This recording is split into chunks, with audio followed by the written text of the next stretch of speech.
Hey guys, Coldbrew here. Welcome to another Infinite Galaxy video. The video series is sponsored by Camel Games, the company that created this game. So in this video series, I'll be explaining everything there is to know about the UI here within the game. As a beginner player, you might be overwhelmed and confused by some parts of the game. So for me, playing this game for a couple of days, I want to explain each and every single part of those to make the experience as a new player much easier and smoother to understand. So that being said, there's going to be a link down in the description and comments of this video with a link for both Android and Apple devices for you guys to play the game. You can even experience the game in the same server, Nebula as they're called, with me. And the alliance that I have is called the Coldbrew crew. You can even join and play with me in the same. You can also use a code here in the pack exchange to redeem a code. Coldbrewgaming, it's going to be one word. You get some freebies. I've already claimed mine. First things first, let's go over to the command center. I'm trying to get my command center to level 13. This is the most important part that you need to be leveling up.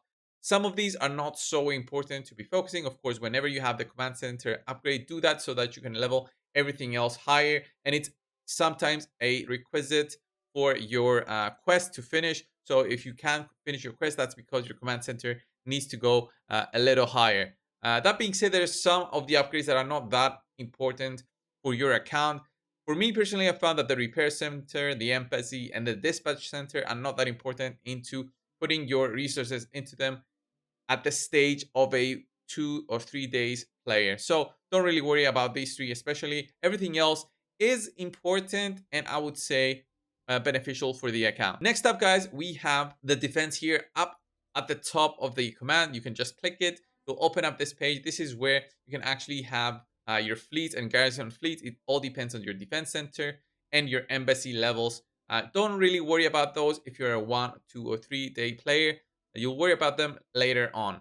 Next up here is the more important crew and research tabs right here. So if you click the crew here, you can actually recruit crew, go over the overview of your crew and the crew formation. So what the crew formation is all the crews that you've recruited so far and have available. Each crew that you put in here actually gives you some points where you can put into command, combat, tech, and of course logistics. Each and every one gives you something different in terms of upgrades. You can even go ahead and reset these skills, but it does require this job restructuring plan if you have it. So be careful which crew you're going to use.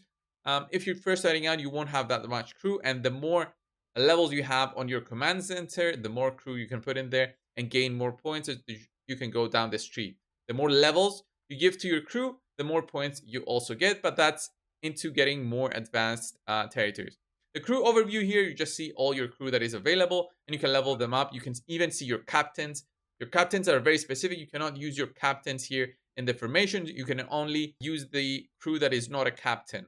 The captains can actually be demoted back into normal crew. So don't worry too much about that. And then the recruit crew button right here. If you have recruit crew currency, you can use it to recruit. Then we have the research tab. Here is just like the command center where you can actually upgrade stuff, but here it's more into research, different areas right here: resources, development, military, and command. Military is important so you can make stronger warships. I would say development is also very important in my opinion because this helps you throughout your gameplay, especially this one right here that gives me the auto explore was very important. I was rushing to get this, so it makes my life easier with so many missions being explore the galaxy. So this auto explore makes my life so much easier. Next up on the left side of the page, when you swipe, we have the defense platform. Defense platform you unlock basically improves your defenses. Once you go into more research, you can actually unlock the laser weapons as well, and you can upgrade these to make your defense even stronger. This one is the repair. Repair is not that important in the beginning because you don't get so much damage. Repairs usually go for a couple of seconds. But shipbuilding now, okay, this is really important. Shipbuilding to have always these working. You want to have your frigates, you want to have your destroyers, you want to have your cruisers. You're gonna see here in the top have 27, have 36, or have 80. That's how many you have available to equip onto your flagships and make them stronger. So always have these queues working, especially overnight. Do not forget them because this will benefit your account and make your account stronger. So always have that working. Next up, on the right hand side of the page, we have the outfitting factory, the flagship, material production, and trade center. Trade center first is where you can go into the shop, blueprint shop, the VIP shop, and the reclaim shop. Reclaim shop is when you are more of a spender and have a lot of crew available, and you can actually do some reclaims here. Then it is the VIP shop. It depends on what level of VIP you are. Based on my spending, I'm VIP level 3. You can actually gain VIP points through just playing as free to play, but it's much slower than being a spender in gaining those VIP points. It's obvious and it's a good reward for players who are spenders and support the game. Next up is the blueprint page right here. I'm trying to get the Artemis flagship at the moment, and also the Hercules one, which is the main one that everybody has when starting out. You don't really have to worry about this in the very first few days, but have it in mind that if you have a flagship, you can gain more blueprints to buy from this if you have the flagship already through this page right here. And then the shop page. You just use the main currency right here, which is called the Corium. You can use Corium to buy any kind of boost that you want, resources, speed ups, buffs, or others. But of course, it's expensive, so be very careful with your premium currency because you'll need to buy more if you spend it carelessly. So be very careful and monitor on what you want to buy if you want to buy something. At the moment, I don't recommend anything because in my very limited experience of playing the game, I don't see a real big value purchase right here, except for maybe speed ups for 1 hour, which I've used a couple of times just to help my progress in getting that military going way faster. So next up, we've got the outfitting factory where you can actually craft cannons and missiles and lasers. Those, once you craft them, can be equipped on your flagship here. So you craft them in the outfitting factory, then you go to your flagship. Once you click it here, this is your flagship, your main ship that you'll be exploring and fighting with. So here I have my captain in it, and the outfitting slot is what I've equipped the lasers, missiles, and shields to make my ship even stronger. You can level it up and make it even stronger depending on how many resources you have available.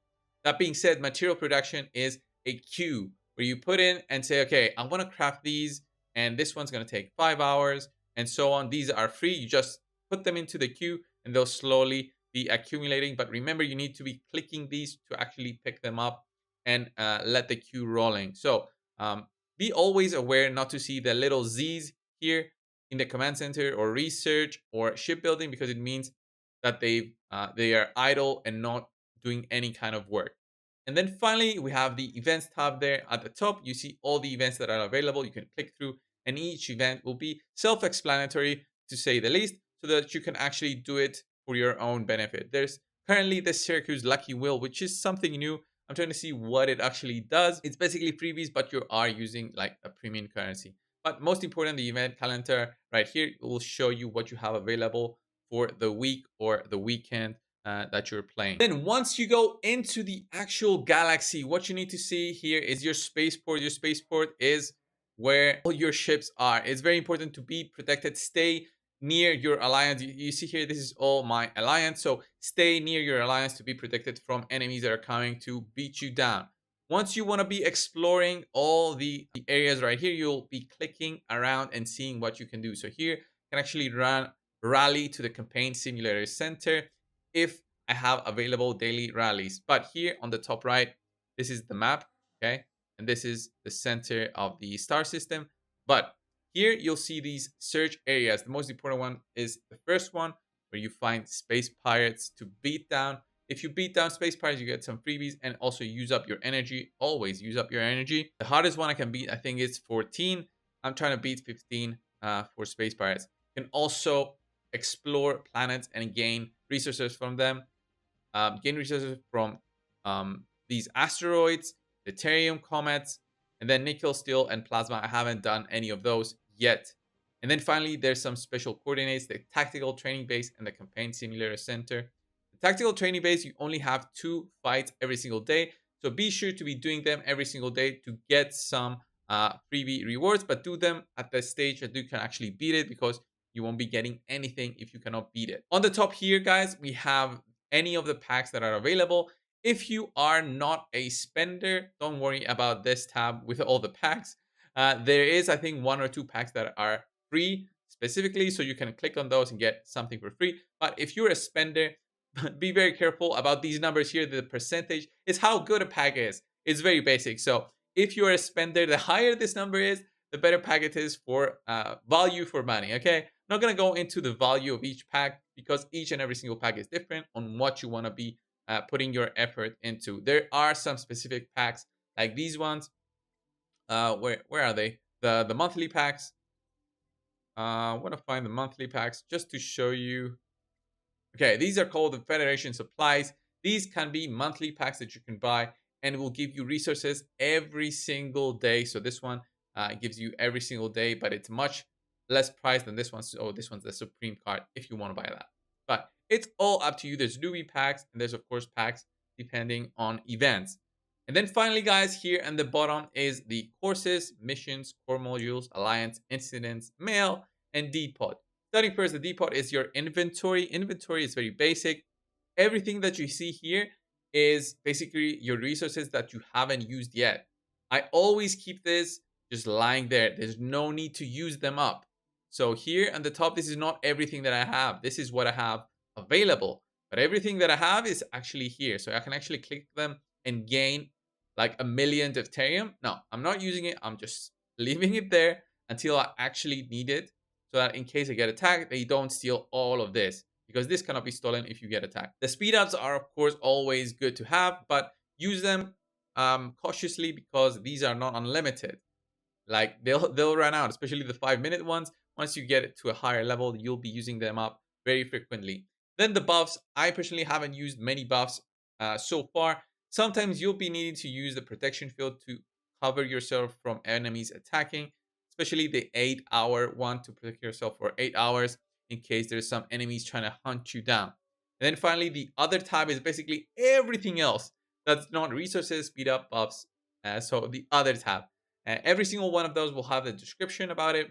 Most important ones are the energy ones because you'll need the energy to be fighting the pirates. You also have this one for the flagship XP ones, but you can use this in the actual flagship page.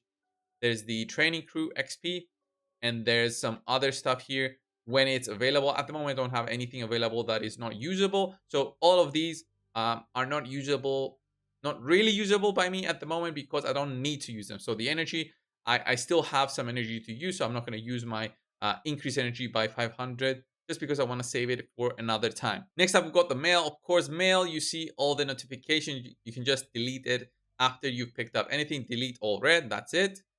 Incidents tab. Incidents tabs here, you can do your investigations and exploration. These give you some freebie rewards and it costs nothing except for investigation energy or explore energy as it's called.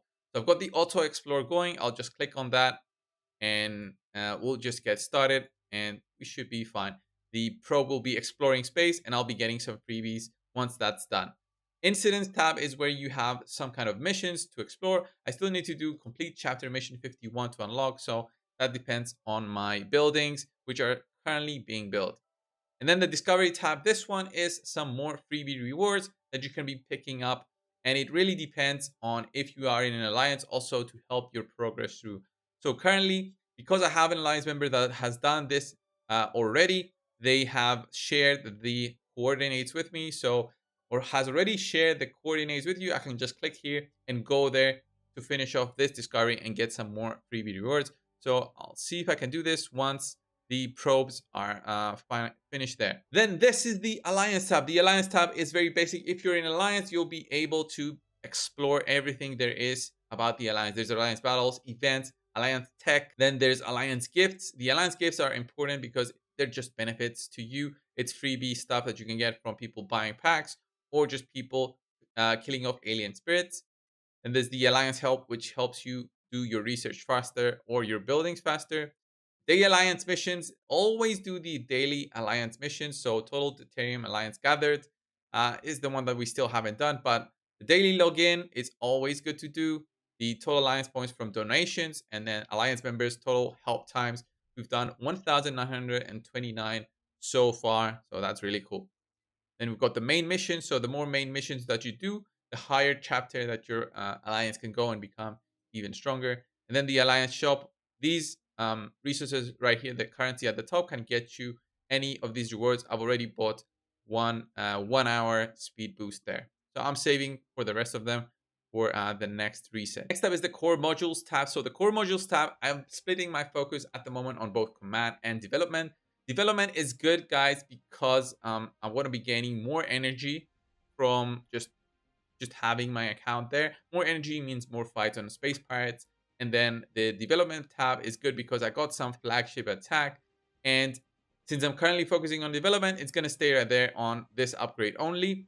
Haven't done much on military just yet because I think my account is very young yet to be focusing on PvP and stuff like that. Then we've got the missions tab. Always do your missions. Very, very important to do these missions, these achievements that are up and available. The daily missions give you lots of rewards, especially the reward right here in the end for 340 points. You can do these all for free, so you don't need to be a spender to finish your daily missions. Don't worry about that, guys. Then finally, we have the courses. The courses depend on the age of the nebula. So if the nebula is brand new, this will slowly unlock. So the next one unlocks for 2 hours from now, and then slowly and surely more will unlock. So we get more rewards depending on the commanders within the nebula. So that's it in terms of the UI for the game. I hope this video was explanatory for you guys to explore Infinite Galaxy. I am enjoying the game, and remember, guys, I have a link down below in the description and comments of this video to help you out. Just click it.